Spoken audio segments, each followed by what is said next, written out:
இலங்கையில் குற்றவாளிகளை இனங்கண்டு நடவடிக்கை எடுக்கப்பட வேண்டும். முன்னைய ஆட்சியாளர்களில் பலர் குற்றங்களுக்கு உடந்தையாகவும் குற்றவாளிகளாகவும் குறிப்பாக ஊழல்வாதிகளாகவும் காணப்படுகின்றார்கள். அதனாலேயே இந்த மிகச்சிறிய நாடு இன்னும் அபிவிருத்தியை காணவில்லை. ஆகவே குற்றவாளிகளுக்கு முறையான தண்டனை வழங்க எங்களை வெற்றி பெற செய்யுங்கள் என்று கூறி இலங்கை சகல இனமக்களின் வாக்குகளை பெற்று வரலாற்று சாதனையோடு வெற்றியடைந்தது தற்போதைய இலங்கையின் அனுரகுமாரவின் மக்கள் சக்தி அரசு. அப்படிப்பட்ட இந்த அரசாங்கத்தில் இலங்கையில் நாடாளுமன்றத்தில் புதிய அரசாங்கத்தின் புதிய சபாநாயகருக்கு எதிராக எதிர்க்கட்சி உறுப்பினர்களால் குற்றம் ஒன்று கண்டுபிடிக்கப்பட்டுவிட்டது. இதனால் சபாநாயகர் பதவியிலிருந்து தூக்கியெறியப்பட வேண்டும் என்று சபாநாயகருக்கு எதிராக நாடாளுமன்றத்தில் எதிர்க்கட்சிகள் நம்பிக்கையில்லா பிரேரணை ஒன்றை கொண்டு வந்து வாக்கெடுப்பு செய்து சபாநாயகரை பதவியிலிருந்து நீக்க கடும் முயற்சிகள் செய்து வருவதை காணக்கூடியதாக உள்ளது. குற்றவாளிகளை பிடிக்க வந்த அரசிலேயே ஒரு பெரிய பெருச்சாளி, அதாவது குற்றவாளியுள்ளார். தனக்குள்ளே குற்றவாளிகளை வைத்துக்கொண்டு ஏனையவர்களை குற்றம் பிடிப்பதாக கூறி மக்களை ஏமாற்றியே இந்த அரசு ஆட்சிக்கு வந்துள்ளது என்று எதிர்க்கட்சியும் இம்முறை பாராளுமன்ற தேர்தலில் தோல்வியடைந்த முன்னைய அரசியல்வாதிகளும் உரத்து குரல் கொடுக்க ஆரம்பித்துவிட்டனர். ஆம், சபாநாயகருக்கு எதிராக முன்வைக்கப்படும் குற்றச்சாட்டுதான் என்ன? ஆம், இலங்கையின் புதிய சபாநாயகராக மக்கள் சக்தியின் கலாநிதி அசோக்க ரன்வெல என்பவர் நியமிக்கப்பட்டார். இவர் இலங்கையின் மேல் மாகாணத்தில் இருந்து இலங்கையின் புதிய ஆளும் அரசாங்கத்தில் மக்கள் சக்தி எனும் அரசியல் கட்சியில் போட்டியிட்டு பாராளுமன்றத்திற்கு தெரிவானார். இவர் கல்வித்துறையில் கலாநிதி பட்டம் மற்றும் மக்கள் சக்தி கட்சியில் மிக நீண்ட கால தொண்டர் என்ற காரணத்தினால் அனுரையின் இந்த புதிய அரசாங்கம் அவருக்கு நாடாளுமன்றத்தில் சபாநாயகர் பதவியை வழங்கியது. ஆனால் இந்த சபாநாயகரின் கலாநிதி பட்டம் என்பது போலியானது என இலங்கையின் சில தேசிய அரசியல் கட்சிகள் குற்றச்சாட்டு வெளியிட்டது.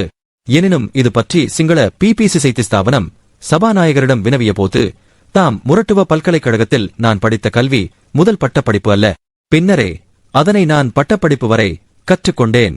அதன் பின்னர் யப்பான் நாட்டில் வசேதா எனும் பல்கலைக்கழகத்தில் கலாநிதி பட்டம் பெற்றேன் என பேட்டியளித்துள்ளார். இதனைத் தொடர்ந்து இலங்கையின் ஐக்கிய தேசிய கட்சியின் ஊடகப் பிரிவு மேற்படி விடயத்தை யப்பான் நாட்டில் வசேதா பல்கலைக்கழகத்தில் விசாரணை செய்துள்ளது. அதற்கு வசேதா பல்கலைக்கழகம் கீழ்வருமாறு எழுத்து மூலம் தெரிவித்துள்ளது. அதாவது, நீங்கள் குறிப்பிடும் அசோக்க சப்புமல் ரன்வெல என்பவர் எமது வசேதா பல்கலைக்கழகத்தில் மாணவராக கல்வி கற்றதில்லை என எழுத்து மூலம் தெரிவித்துள்ளது. இவ்வடிப்படையில் சபாநாயகருக்கு எதிராக பாராளுமன்றத்தில் நம்பிக்கையில்லா பிரேரணை ஒன்றை கொண்டு வந்து வாக்கெடுப்பு செய்து அவரை வெளியேற்றுவதற்கான முன்னெடுப்புகளை தற்போது எதிர்க்கட்சியினர் செய்து வருகின்றனர். இவ்வகையில் இந்த சர்ச்சைகளினால் சில நாட்களுக்கு முன் பாராளுமன்ற இணையதளத்தில் சபாநாயகரின் பெயருக்கு முன்னால் உள்ள கலாநிதி என்னும் பட்டத்தை நீக்குவதற்கு நடவடிக்கை எடுக்கப்பட்டுள்ளது என்று பத்திரிகை செய்திகள் தெரிவிக்கின்றது. மேலும் சில பத்திரிகை செய்திகளில் இதே பாராளுமன்றத்தில் மேலும் இருவருக்கான டாக்டர் பட்டம் போலியானது என செய்தி வெளியிட்டுள்ளது. இவ்வகையில் இலங்கையில் தேசிய பட்டியலில் ஆளும் அரசாங்கத்தில் தெரிவான கலாநிதி அனுரகருணாதிலக்க என்பவருக்கு கலாநிதி பட்டம் இல்லை என்ற தகவல் வெளியானதாக சிங்கள பத்திரிகையான தினமென செய்தி வெளியிட்டுள்ளது. எனினும் இவர் கலனி பல்கலைக்கழகத்தின் வெப்தளத்தில் சிரேஷ்ட விரிவுரையாளர் என்று குறிப்பிடப்பட்ட விடயம் உண்மையானது என்றும் கலாநிதி என்று மேலதிகமாக பெயருக்கு முன்னால் பாராளுமன்ற வெப்தளத்தில் குறிப்பிடப்பட்டமை தவறு என்று செய்திகள் தெரிவிக்கின்றது. இவ்வகையில் இவரின் பெயருக்கு முன்னால் உள்ள கலாநிதி என்பதை பாராளுமன்ற இணையதளம் நீக்கியுள்ளது.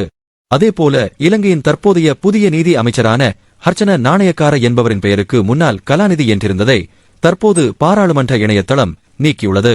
இது பற்றி வினவப்பட்ட போது அமைச்சர் ஹர்ச்சன நாணயக்கார தனிப்பட்ட ரீதியாக ஒருபோதும் எழுத்து மூலம் கலாநிதி என பாராளுமன்றத்திற்கு விண்ணப்பிக்கவில்லை எனவும் அது தவறுதலாக நாடாளுமன்ற வெப்தளத்தில் கலாநிதி என நீதி அமைச்சரான ஹர்ச்சன நாணயக்கார அவர்களின் பெயருக்கு முன்னால் பதிவாகிவிட்டது எனவும் தற்போது அதனை நீக்க நடவடிக்கை எடுக்கப்பட்டுள்ளது என பாராளுமன்ற அலுவல்கள் தெரிவித்துள்ளது. இவ்வகையில் தற்போது கிடைத்த புதிய செய்தியாக சபாநாயகர் அசோக்க ரன்வெல தனது பதவியை ராஜினாமா செய்ததாக அறிவித்துள்ளார். இது பற்றி அசோக்க ரன்வெல குறிப்பிடும் போது தான் கலாநிதி பட்டம் பெற்றதாகவும் அதனை நிரூபிக்க தற்போது என்னிடம் போதுமான ஆவணங்கள் இல்லை எனவும் அதனால் ஆளும் அரசாங்கத்திற்கு தன்னால் இழுக்கு ஏற்படாதிருக்க இப்பதவியை தற்போது இராஜினாமா செய்வதாக எழுத்து மூலம் அறிவித்துள்ளார்.